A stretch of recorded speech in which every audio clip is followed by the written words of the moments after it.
A regional war is on the verge of going global. A superpower has just drawn a line in the sand, and right now, the entire world is holding its breath. So today, we're going to break down the 2026 Iran War, a conflict that absolutely erupted from the ashes of failed diplomacy and years of simmering tension. We're going to show you exactly how we got to this incredibly dangerous moment, step by step.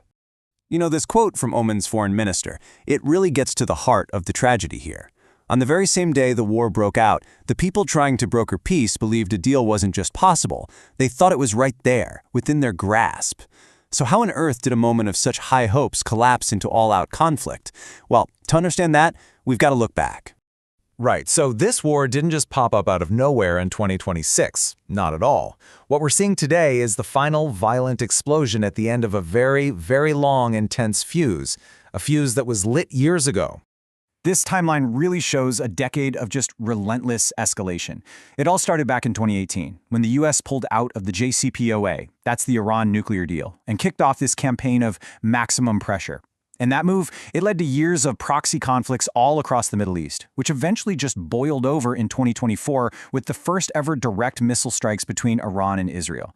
Every single step on this ladder made the next one more and more likely, until war felt, well, almost inevitable. Okay, so those final months before the war, they were a perfect storm.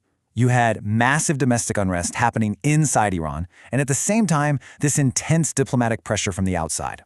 Let's take a look at how these two forces collided in early 2026 to create this unstoppable countdown to conflict. 5 million. Just let that number sink in for a second. That's the estimated number of Iranians who poured into the streets in late 2025 and early 2026. I mean, these were the largest anti-government protests since the 1979 revolution. For the Iranian regime, this wasn't just dissent. No, this was an existential threat, and the response was about to be absolutely brutal.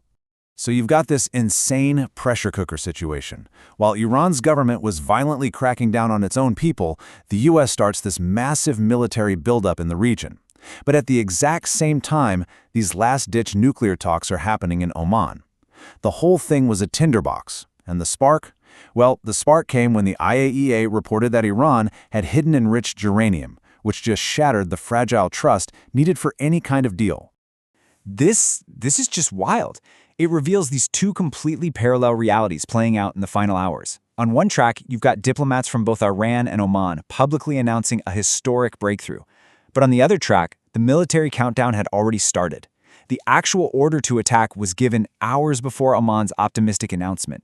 The world was literally talking peace while the missiles were being prepped for launch. And then, on February 28th, that countdown reached zero. The world watched as the United States and Israel unleashed a massive surprise attack. Its codename?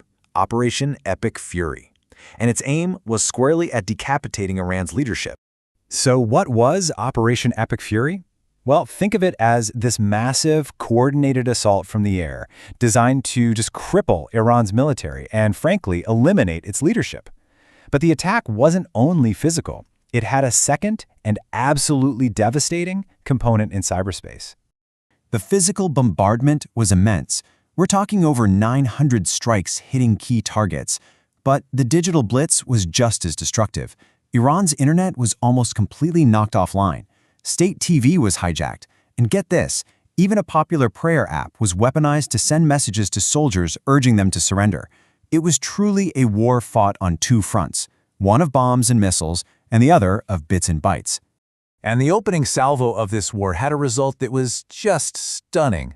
The confirmed assassination of Iran's supreme leader, Ali Khamenei. And as you can see from this list, he wasn't the only one. Key figures from his absolute inner circle were systematically eliminated in those opening days, creating a massive power vacuum right at the very top of the regime. In what really looks like a desperate move to stabilize the collapsing leadership, the regime appointed Khamenei's son, Mojtaba, as the new supreme leader. It was a clear attempt to project an image of continuity and control, even in the face of total chaos. But boy, did it raise some profound questions about the future of the Islamic Republic.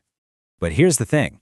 The decapitation strike didn't end the war. It ignited it. Iran's response was swift, it was brutal, and it expanded the conflict across the entire region, sending massive shockwaves through the global economy.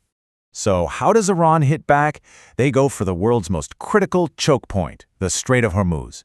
They basically shut down the narrow channel through which a staggering 20% of the entire world's oil supply passes every single day. An economic impact? It was immediate and it was severe.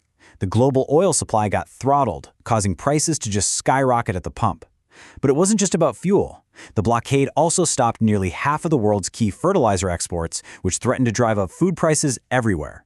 The crisis got so bad, 400 million barrels of oil had to be released from emergency reserves just to keep the lights on. And of course, beyond all the economic chaos, the human cost of this widening conflict has been just devastating. This chart shows the confirmed fatalities as of mid-March, but you can bet the real toll is much, much higher.